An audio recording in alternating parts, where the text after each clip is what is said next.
Yağışlar yağdı ömrümün bağçasına. Mən sənsiz tək üzdüm, tək yelkənsiz həsrətin dəryasında. Yuxuda qəlbimin sarayı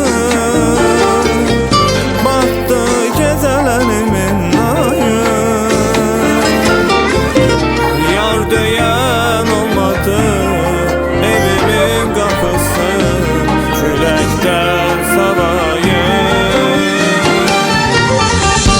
Gelelim yok, gidelim yok, bu dünyada garibeyim. Heç halımı bilelim yok, bu dünyada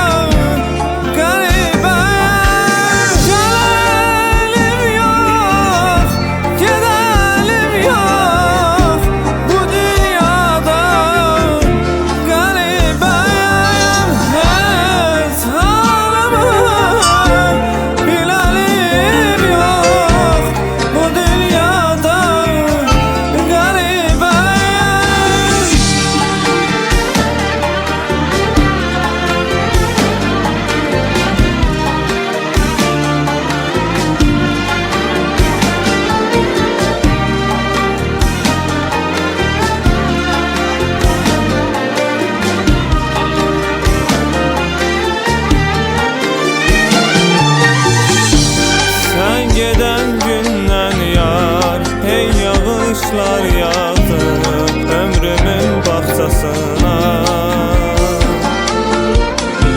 Mən sənsiz tək üzdüm, tək yelkənsiz həsrətin dəryasında.